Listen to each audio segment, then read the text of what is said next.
धनपत राय श्रीवास्तव, जो प्रेमचंद नाम से जाने जाते हैं, वो हिंदी और उर्दू के सर्वाधिक लोकप्रिय उपन्यासकार, कहानीकार एवं विचारक थे। उन्होंने सेवा सदन, प्रेमाश्रम, रंगभूमि, निर्मला, गोदान आदि लगभग 1.5 दर्जन उपन्यास तथा कफन, पूस की रात, पंच परमेश्वर, बड़े घर की बेटी, बूढ़ी काकी, दो बैलों की कथा आदि 300 से अधिक कहानियां लिखी। उनमें से अधिकांश हिंदी तथा उर्दू दोनों भाषाओं में प्रकाशित हुई। प्रेमचंद फिल्मों की पटकथा लिखने मुंबई आए और लगभग 3 वर्ष तक रहे। जीवन के अंतिम दिनों तक वे साहित्य सृजन में लगे रहे। महाजनी सभ्यता उनका अंतिम निबंध, साहित्य का उद्देश्य अंतिम व्याख्यान, कफन अंतिम कहानी, गोदान अंतिम पूर्ण उपन्यास तथा मंगलसूत्र अंतिम अपूर्ण उपन्यास माना जाता है। तो आइए सुनते हैं प्रेमचंद की सर्वश्रेष्ठ कहानियों में से कुछ चुनी हुई कहानियाँ। आज की कहानी का शीर्षक है रानी सारंधा, प्रेमचंद द्वारा रचित। अंधेरी रात के सन्नाटे में धसान नदी चट्टानों से टकराती हुई ऐसी सुहावनी मालूम होती थी जैसे घुमर घुमर करती हुई चक्कियाँ। नदी के दाहिने तट पर एक टीला है। उस पर एक पुराना दुर्ग बना हुआ है जिसको जंगली वृक्षों ने घेर रखा है। टीले के पूर्व की ओर छोटा सा गांव है। यह गढ़ी और गांव दोनों एक बुंदेला सरकार के कीर्ति चिन्ह। शताब्दियां व्यतीत हो गई, बुंदेलखंड में कितने ही राज्यों का उदय और अस्त हुआ। मुगल आए और बुंदेला राजा उठे और गिरे। कोई गांव, कोई इलाका ऐसा न था जो इन दुर्व्यवस्थाओं से पीड़ित ना हो। मगर इस दुर्ग पर किसी शत्रु की विजय पताका न लहराई और इस गांव में किसी विद्रोह का भी पदार्पण न हुआ। यह उसका सौभाग्य था। अनिरुद्ध सिंह वीर राजपूत था। वह जमाना ही ऐसा था जब मनुष्य मात्र को अपने बाहुबल और पराक्रम ही का भरोसा था। एक और मुगल सेनाएं पैर जमाए खड़ी रहती, दूसरी ओर बलवान राजा अपने निर्बल भाइयों का गला घोटने पर तत्पर रहते थे। अनिरुद्ध सिंह के पास सवारों और प्यादों का एक छोटा सा मगर सजीव दल था। इससे वह अपने कुल और मर्यादा की रक्षा किया करता था। उसे कभी चैन से बैठना नसीब न होता। 3 वर्ष पहले उसका विवाह शीतला देवी से हुआ था। मगर अनिरुद्ध विहार के दिन और विलास की रातें पहाड़ों में काटता था और शीतला उसकी जान की खैर मनाने में।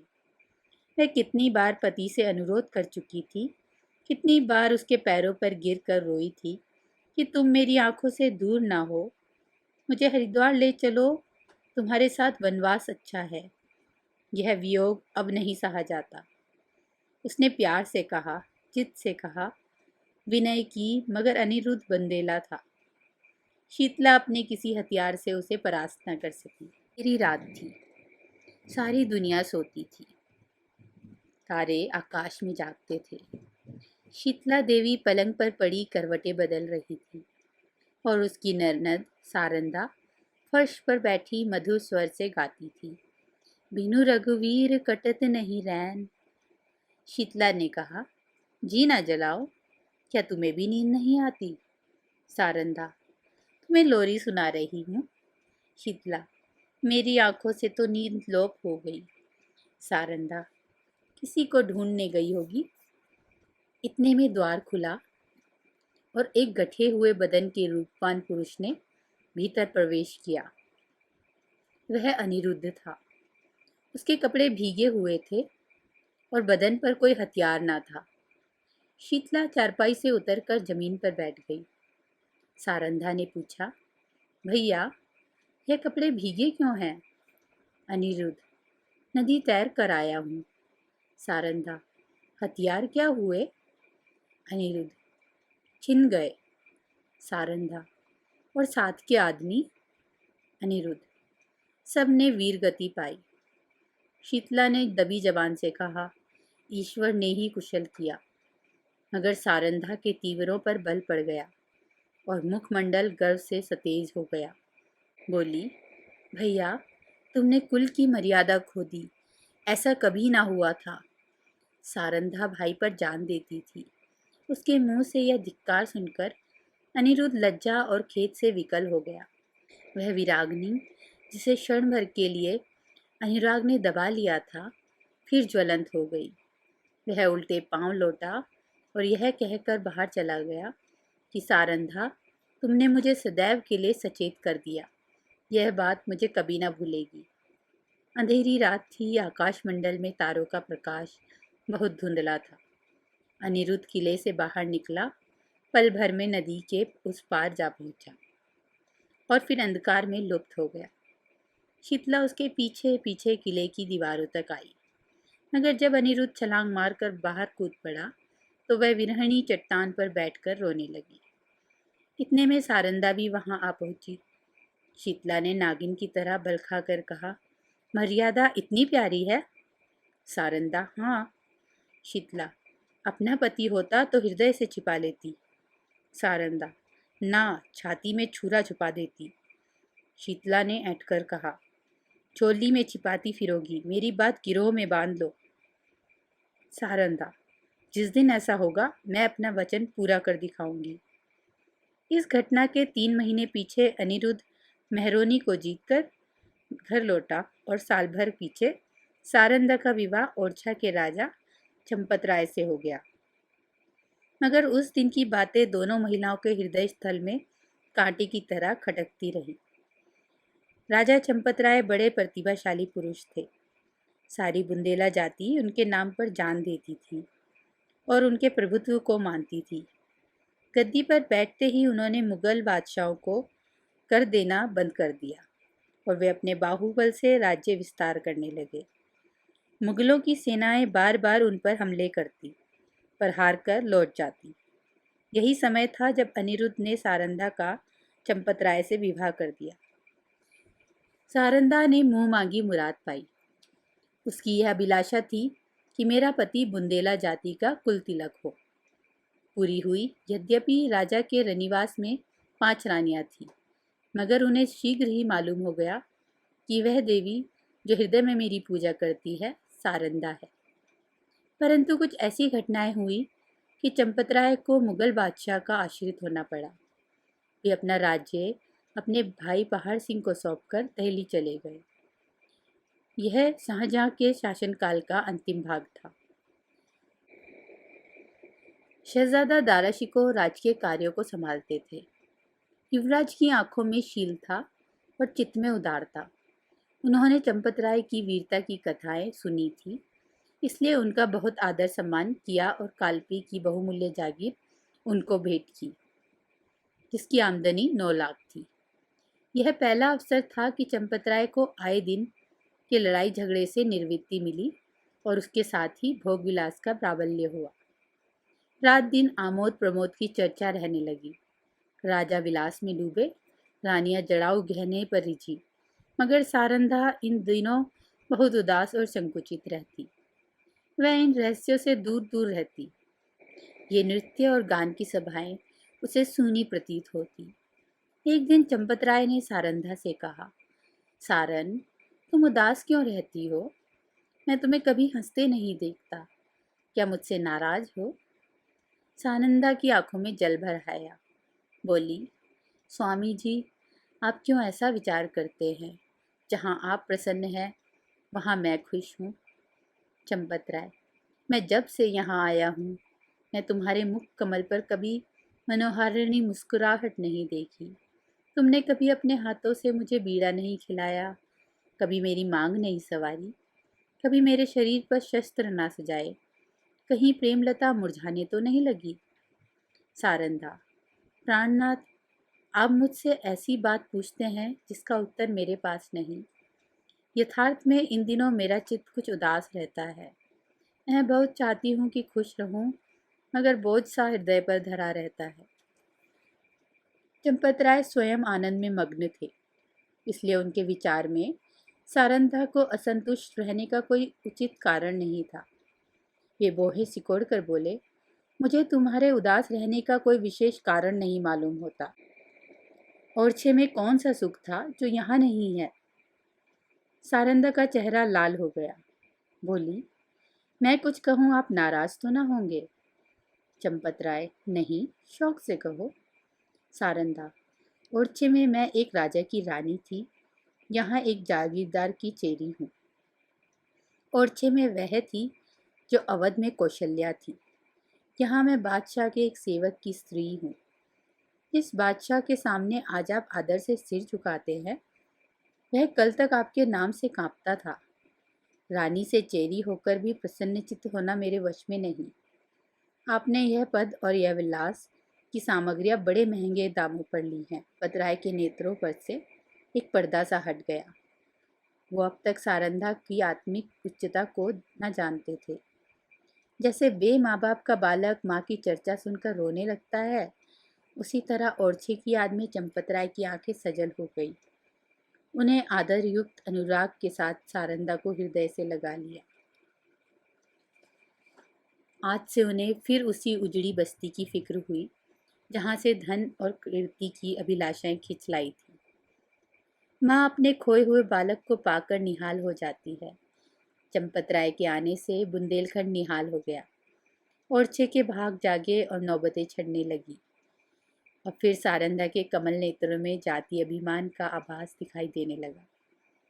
यहाँ रहते रहते महीनों बीत गए। इस बीच में शाहजहाँ बीमार पड़ा। पहले से ईर्ष्या की अग्नि दहक रही थी। यह खबर सुनते ही ज्वाला प्रचंड हुई। संग्राम की तैयारियां होने लगी।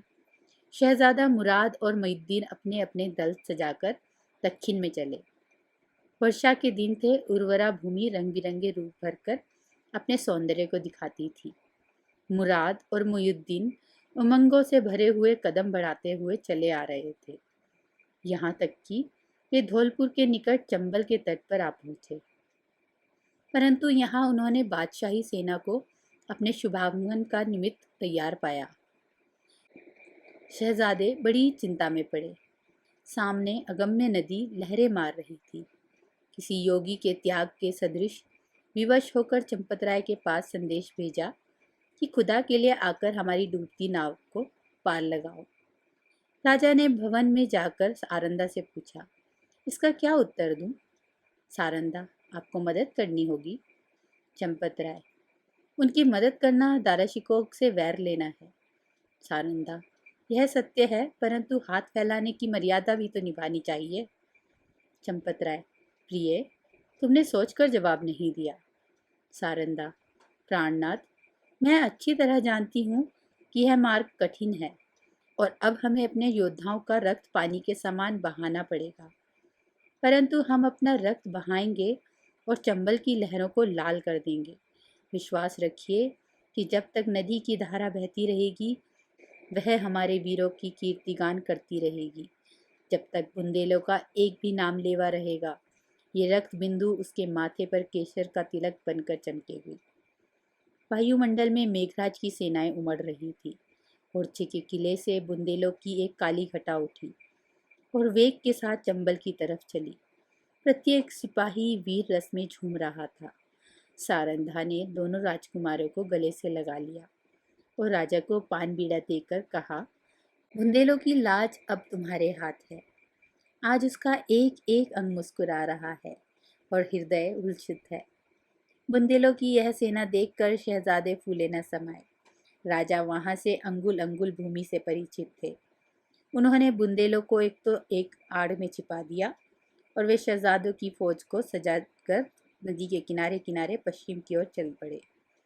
दाराशिकोह को भ्रम हुआ कि शत्रु किसी अन्य घाटी से नदी उतरना चाहते हैं, किंतु उन्होंने घाट पर से मोर्चे हटा लिए। घाट में बैठे हुए बुंदेले उसी ताक में थे।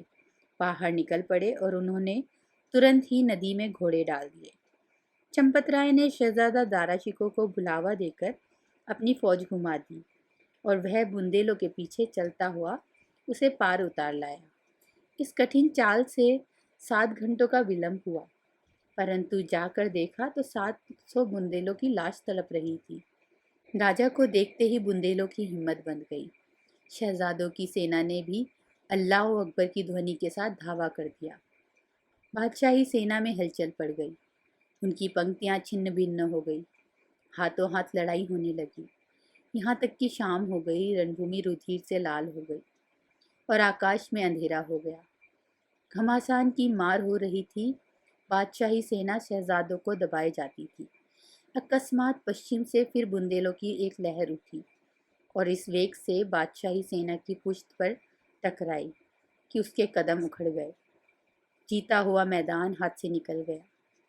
लोगों को कुतूहल था कि यह देवी सहायता कहाँ से आई। सरल स्वभाव के लोग की धारणा थी कि यह फतह के फरिश्ते हैं, शहजादों की मदद के लिए आए हैं। परंतु जब राजा चंपतराय निकट गए तो सारंधा ने घोड़े से उतरकर उनके पैरों पर सिर झुका दिया। राजा को असीम आनंद हुआ।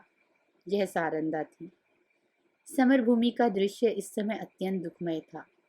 थोड़ी देर पहले जहाँ सजे हुए वीरों के दल थे, वहाँ अब बेजान लाशें तड़प रही थीं। मनुष्य ने अपने स्वार्थ के लिए अनादिकाल से ही भाइयों की हत्या की है। अब विजयी सेना लूट पर टूट पड़ी। पहले मर्द मर्दों से लड़ते थे। वह वीरता और पराक्रम का चित्र था। यह नीचता और दुर्बलता की ग्लानि पर तस्वीर। उस समय मनुष्य पशु बना हुआ था। अब वह पशु से भी बढ़ गया था। इस नौच खसोट में लोगों को बादशाही सेना के सेनापति वली बहादुर खां की लाश दिखाई दी। उसके निकट उसका घोड़ा खड़ा हुआ था। अपनी दुम से मक्खियां उड़ा रहा था। राजा को घोड़ों का शौक था। देखते ही वह उस पर मोहित हो गया। यह इराकी जाति का अति सुंदर घोड़ा था। एक एक अंग सांचे में ढला हुआ। सिंह किसी छाती, चीते किसी कमर। उसका यह प्रेम और स्वामी भक्ति देखकर लोगों को बड़ा कुतूहल हुआ। राजा ने हुक्म दिया, खबरदार, इस प्रेमी को कोई हथियार न चलाए। इसे जीता पकड़ लो। यह मेरे अस्तबल की शोभा बढ़ाएगा। जो इसे मेरे पास लेकर आएगा उसे धन से निहाल कर दूंगा। योद्धागण चारों ओर से लपके, परंतु किसी को साहस न होता कि उसके निकट जा सके। कोई चुमकार रहा था, कोई फंदे में फंसाने की फिक्र में था, पर कोई उपाय सफल न होता। वहां सिपाहियों का मेला सा लगा हुआ था। रानी उसकी रास पकड़कर खेमे की ओर चली। घोड़ा इस तरह चुपचाप उसके पीछे चला मानो सदैव से उसका सेवक हो।